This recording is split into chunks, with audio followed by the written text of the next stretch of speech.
मनोज जी, मेरा सवाल ये है कि आज की राजनीतिक परिस्थितियों में मैं अगर यहाँ पर आईआईटी का बैठा हुआ छात्र इसे एक वोटर के तौर पर देखती हूँ, तो क्या प्रधानमंत्री नरेंद्र मोदी उस जेनजी को कनेक्ट कर पा रहे हैं?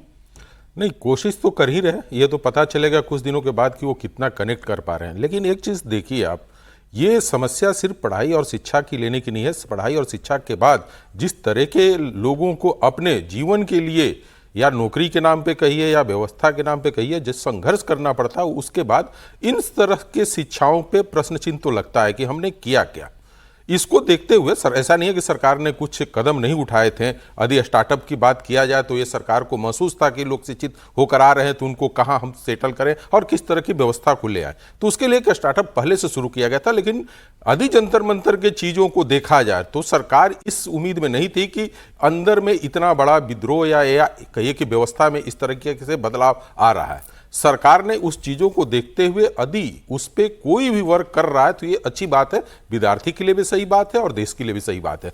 कनेक्ट हो रहे हैं, होने में कितना समय लगेगा और समय के साथ साथ उनके उन्हीं मैसेज को कितना ये ग्रहण कर पाती है सरकार, ये भी देखना पड़ेगा। ये सिर्फ इसलिए नहीं करना चाहिए कि आज जंतर मंतर में हुआ है और बच्चों के अंदर इस तरह की भावनाएं या विद्रोह जो सरकार के प्रति जगी है उसको हम रोक पाएं, उसके लिए नहीं। आगे की आपको 5 साल का लेकर चलना पड़ेगा, प्लान लेकर चलना पड़ेगा और सरकार को करना पड़ेगा। आज राहुल गांधी भी इलाहाबाद पहुंचे हुए हैं, कल मोहन भागवत जी ने कनेक्ट किया, तो अच्छी बात है बच्चों के लिए भी, देश के लिए भी। और मैं उम्मीद ये करता हूं कि सरकार इसके ऊपर कुछ न कुछ नए प्लान के साथ आएगी। और स्टार्टअप जिस तरीके से, मैं ये नहीं कहूंगा कि 100% वो सफल ही रहा, लेकिन जितना सफल रहा हुआ वो देश के लिए भी अच्छा हुआ और उन विद्यार्थियों के लिए भी उभरा जो निर्भरता सिर्फ रोजगार के ऊपर थी, उसमें कटौती हुई है। अच्छा, प्रधानमंत्री नरेंद्र मोदी को यह पता है कि युवाओं से कैसे कनेक्ट करना है और किस प्लेटफॉर्म पर जाकर कनेक्ट करना है। दिल्ली के जंतर मंतर पर कॉकरोच जनता पार्टी के प्रोटेस्ट के बाद यह सवाल था कि क्या मोदी की युवाओं के बीच पॉपुलैरिटी में कोई कमी आ सकती है। सी वोटर का एक लेटेस्ट सर्वे है जो ये बताता है कि मोदी अभी भी युवाओं के फेवरेट बने हुए हैं। सर्वे में जब युवाओं से सबसे लोकप्रिय नेता पर सवाल हुआ तो 39.8% युवाओं ने प्रधानमंत्री मोदी को सबसे लोकप्रिय नेता बताया। राहुल गांधी के पक्ष में 27.9% युवाओं ने वोट किया। सीजेपी के अभिजीत दीपके को 12.6% युवाओं ने लोकप्रिय नेता बताया। ये लोकप्रियता भी आपके सामने है। अब सर्वे में यह भी पूछा गया कि शिक्षा सुधार के लिए सरकार की प्राथमिकता क्या होनी चाहिए, तो 27% से ज्यादा युवाओं ने कहा कि मंत्री का इस्तीफा।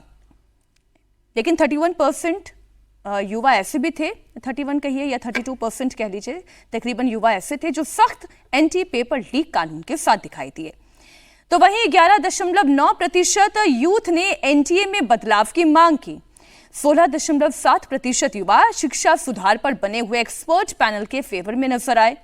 तो वहीं 6.9% युवाओं ने दूसरे सुधार की बात की।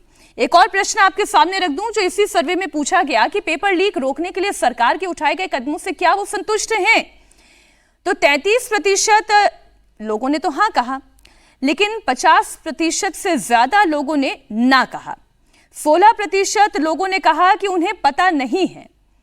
और पेपर लीक पर संसद में भी एक संतोषजनक चर्चा हुई। इस पर भी जब पूछा गया युवाओं से कि भाई क्या आपको लगा कि ये चर्चा ठीक हुई या नहीं हुई, तो 39% लोगों ने तो ये कहा कि ठीक नहीं थी, 45 लोगों ने कहा कि हाँ ठीक है, संतोषजनक हुई। तो वहीं 25% ऐसे भी हैं जिन्होंने कहा कि पता नहीं ये चर्चा ठीक थी भी या नहीं थी। क्योंकि सही बात तो ये है समीर जी कि विपक्ष के अगर आप जितने भी तर्कों को सुनेंगे तो उसमें सरकार के ऊपर आरोप ज्यादा थे और एंटी पेपर लीक कानून को लेकर उनके सुझाव ना के बराबर थे। तो इसलिए मैं इस चर्चा में तो नहीं जाती। लेकिन ये जो लोकप्रियता की बात हो रही है कि कई लोगों का ये कहना था कि प्रधानमंत्री नरेंद्र मोदी की लोकप्रियता युवाओं के बीच में बहुत घटी है। अब ये सर्वे तो ये बताता है कि अभी भी राहुल गांधी से बेहतर स्थिति में है और प्रधानमंत्री मोदी कनेक्ट भी कर रहे हैं।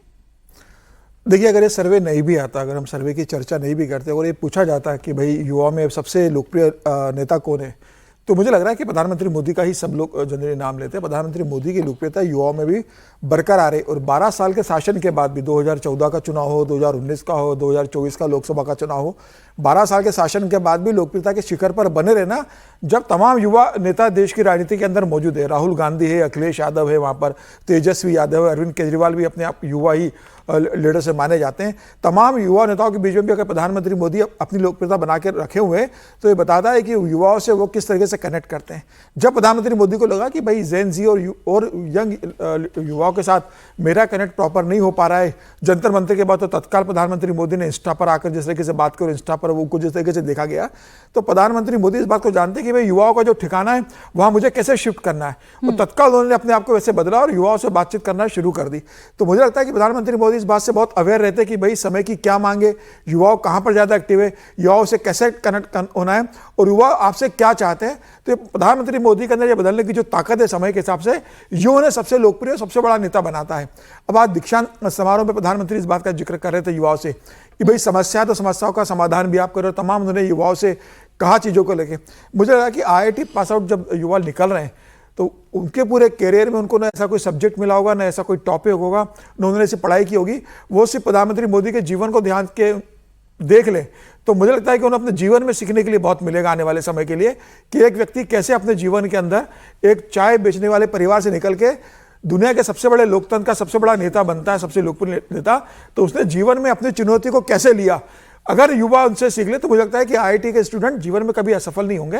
और सरकार को मुझे लगता है एक बात भी देखना चाहिए कि IIT पास आउट करने के बाद एक बड़ा वर्ग जिस तरीके से विदेश चला जाता है अपनी नौकरी के लिए, पैसों के लिए, दूसरी कंपनी हायर करती है, तो सरकार ये भी सुनिश्चित करने की कोशिश करे कि बड़ा जो IIT का वर्ग है वो भारत में रहे। 2047 विकसित भारत की बात प्रधानमंत्री मोदी कर रहे हैं, तो वो अपना कंट्रीब्यूशन देश में रह के ज़्यादा दे, क्योंकि अक्सर देखा जाता है कि जो बड़ा क्रीम है, बड़े लोग हैं, वो बड़े पैकेज पे बाहर निकल जाते हैं और उनकी दिमाग का, उनके नॉलेज का बड़ी कंपनियां बाहर इस्तेमाल करती है। ब्रेन ड्रेन की बात है, सरकार उस पर भी ध्यान दे। प्रधानमंत्री मोदी का जीवन तो खुद इतना बड़ा उदाहरण है कि उससे सीख के कोई भी युवा सीख सकता है।